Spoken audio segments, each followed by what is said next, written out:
Once upon a time, long before Elex 2 was announced, I'd have put Piranha Bytes in the same category as Spiders, both mid-tier studios with ambition that overshadowed their budget, but enough heart to somehow make their affectionately nicknamed Eurojank titles endearing. But with the release of Spiders Greedfall and this offering from Piranha Bytes, the gulf has grown considerably, and I suspect it's that ambition that's the problem. When the space between what you want to do and what you're capable of doing is so vast, you need to address that. Lower one or raise the other. Sadly, Piranha Bytes never seemed to learn this lesson. After Risen 3 failed to set the world alight, Piranha turned their attention to science fiction with Elex. It improved a lot on their existing systems, delivering a large-scale RPG that won them a few new fans thanks to the change of setting. Unfortunately though, despite the sci-fi leanings, Elex 2 follows Piranha Bytes' established pattern of being stuck firmly in the past.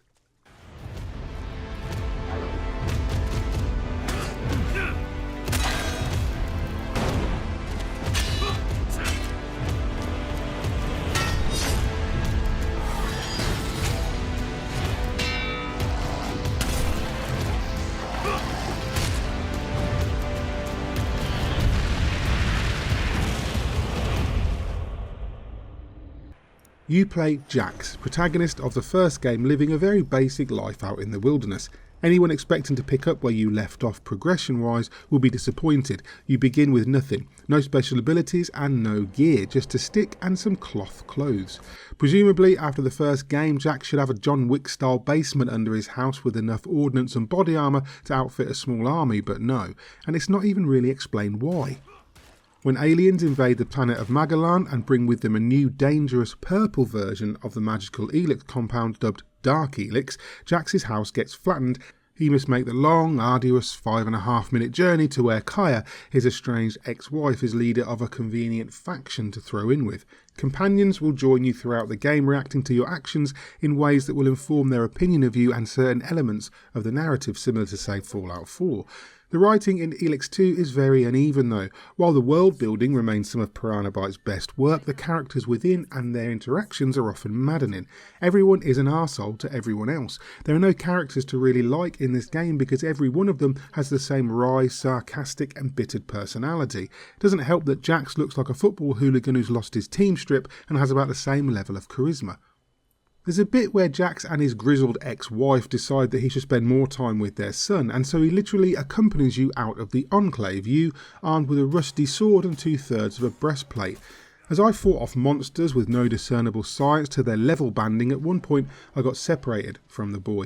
I backtracked and found him just standing in a bit of wasteland with 3 huge monsters wandering around him.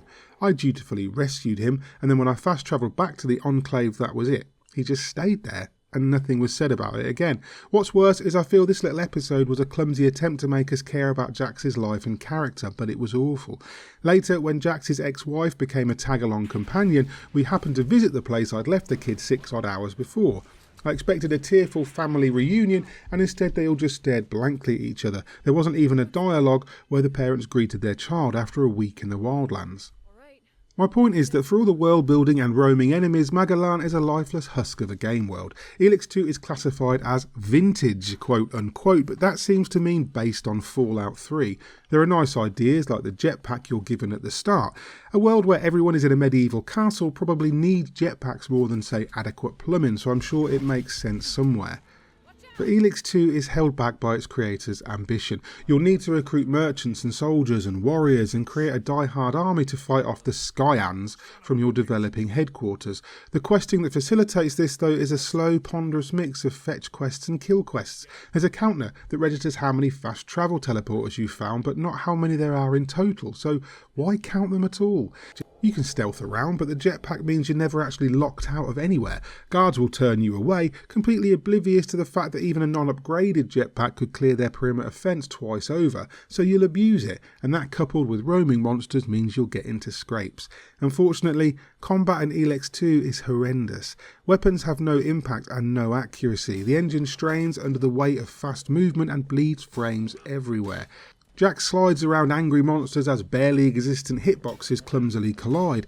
There's a mix of melee, magic and ranged weaponry and a variety of armour to suit your style, but because monster levelling has the delicate balance of a trifle resting on a pneumatic drill, you can't tell where you're going to be ganked by some wandering dog monster that you just killed 5 of with as much difficulty as blowing your nose. Leveling Jax's various skills is also more arduous than it needs to be. You can't just level up and learn skills, you need to find a trainer to teach them to you. But that means you need money, which is hardly in abundance, and the right level of assigned attributes. But the entry points for even basic skills seem far too high, especially as the same character learned all this shit in the last game.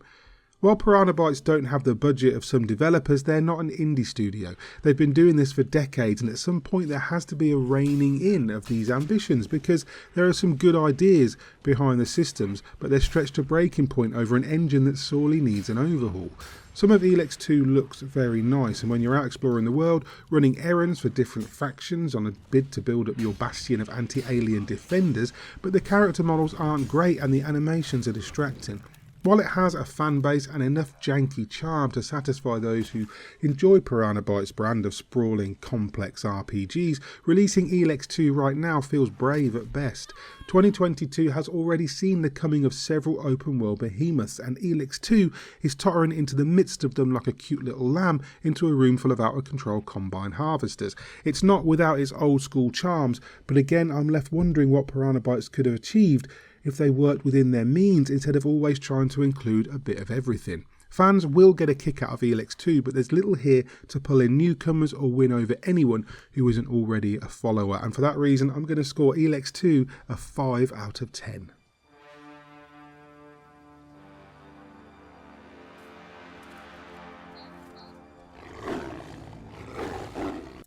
Hi there, I hope you enjoyed that review of Elex 2 from Piranha Bytes and THQ Nordic. If you did enjoy the review, please hit like and subscribe, maybe tag that bell icon too so you're kept up to date with everything we post in the future. In the meantime, I've been McFraser for God is a Geek, and you guys have been lovely. Bye.